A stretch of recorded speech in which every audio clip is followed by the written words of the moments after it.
Hello and welcome to crypto boom signal again. तो BTC ने अपनी वीकली को भी बचा लिया है 21 ईएमए को और डेली को भी बचा लिया है। बीटीसी ने आज जो अपनी वीकली क्लोज की है वो डेली के ऊपर की है 100 ईएमए डेली, जो कि 1,10,700 पे थी। तो बीटीसी ने क्लोज किया है 1,11,000 के ऊपर, यानी कि ये चीज़ एक बुलिश अप ट्रेंड के लिए काफ़ी है। अगर हमें ऐसे लगता था कि शायद बीटीसी अगर 1,08,000 के नीचे क्लोजिंग करते तो फिर डाउन ट्रेंड के चांसेस हो सकते थे, पर बीटीसी ने जो क्लोजिंग की है वो 1,11,000 के ऊपर की है, जो कि डेली की 100 ईएमए के ऊपर है। तो 21 वीकली ईएमए के ऊपर भी आ गई, 100 डेली ईएमए के ऊपर भी इसकी क्लोजिंग होगी। तो बीटीसी तो जा रहा है ठीक ठाक। अब बात करते हैं बीटीसी की डोमिनेंस की, वो भी नीचे की तरफ आ रही है। अब आप ये वाला चार्ट देखो, ये चार्ट है अदर्स डोमिनेंस का।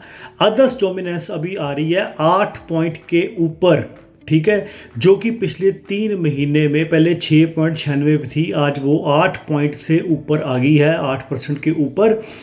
आप ये देखो कि जब इथीरियम $1200-1300 पे था ना, तो इथीरियम की डोमिनेंस भी 8-9% पर थी, वो 15% पे चली गई और इथीरियम 3 गुना पंप हो गया, ठीक है।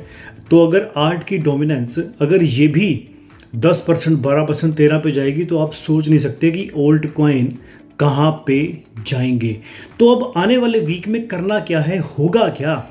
आने वाले वीक में सीपीआई डेटा आ रहा है, पीपीआई डेटा आ रहा है, रेट कट आ रहा है, यानी कि हमें कुछ पंप्स और डंप्स भी देखने को मिल सकते हैं।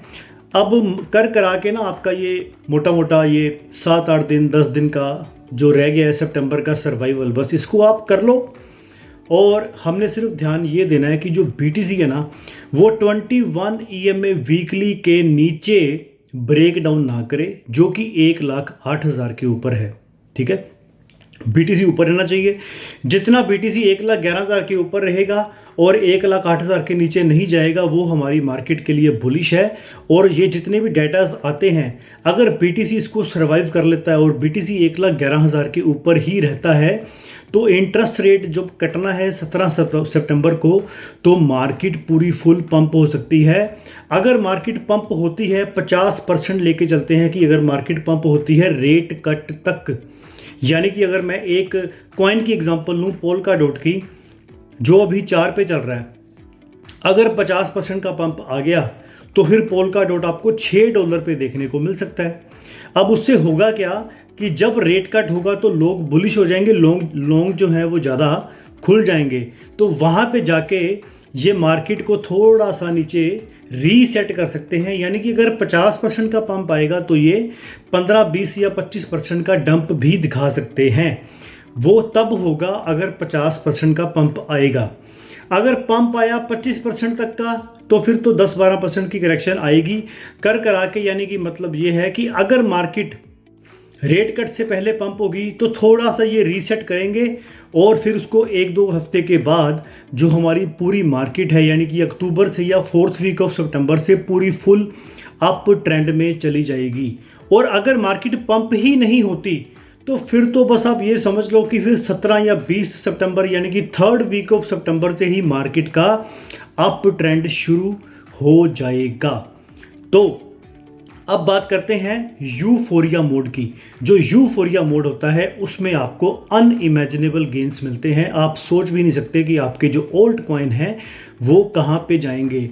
तो मैं ये सोच रहा हूँ कि जो यूफोरिया मोड है वो 15-16 अक्टूबर से स्टार्ट होके मिड नवंबर तक जा सकता है। ऐसा मैं क्यों कह रहा हूँ, क्योंकि 15-16 अक्टूबर को सोलाना के ETF की अप्रूवल के चांसेस काफ़ी हद तक ओके हैं कि भी हो सकते हैं।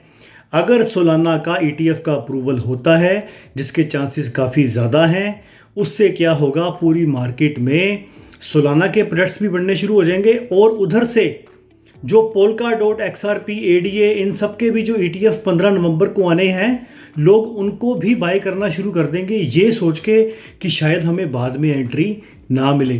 तो 15 नवंबर को फिर जब ये बाकी कॉइन्स का ETF की अप्रूवल आएगी, हो सकता है वो सेल दी न्यूज़ भी बन जाए। इसलिए जो यूफोरिया मोड है वो मिड ऑफ अक्टूबर से मिड ऑफ नवंबर तक जा सकता है, यानी कि आपको दिवाली जो 20 अक्टूबर को आ रही है, आपको पटाखे की ज़रूरत नहीं है। आपके जो ओल्ड कॉइन है वो ही काफ़ी ज़्यादा एक्सप्लोड करेंगे।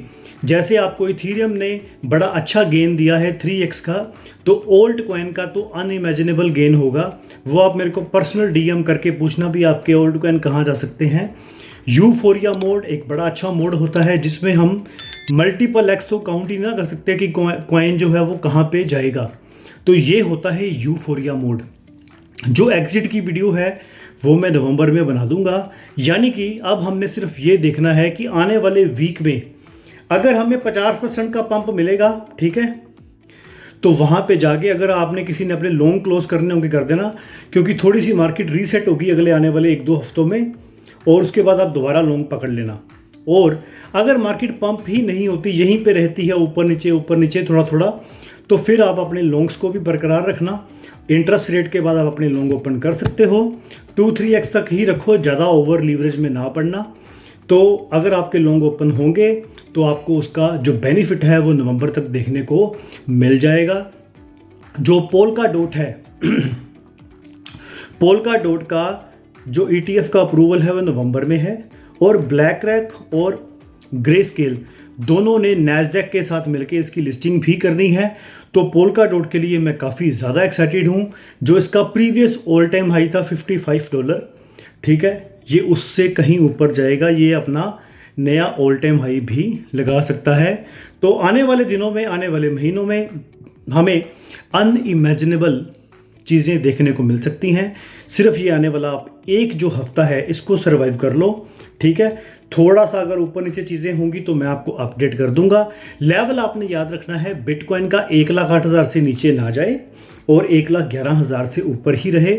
ये 2 चीज़ें याद रखनी है। और अगर रेट कट तक मार्केट पंप होती है 50% तक, तो ये याद रखना कि 20 से 25% का डंप भी आ सकता है उसके अगले हफ्ते में। पर अगर ऐसा नहीं होता तो फिर हमारी जो मार्केट है वो रेट कट के बाद ही, क्योंकि पैसा छपना शुरू हो जाएगा और जो मनी सप्लाई है वो तो ऑलरेडी बढ़ ही रही है, अदर्स की डोमिनेंस भी बढ़ रही है। तो फिर जो आपके ओल्ड कॉइन है बस वो फिर अप ट्रेंड में आने शुरू हो जाएंगे, और हमें जिस बुल रन की वेट थी तो अल्टीमेटली वो बुल रन शुरू हो जाएगा। बाकी मिलते हैं अगली वीडियो में। Thank you very much. Boom boom.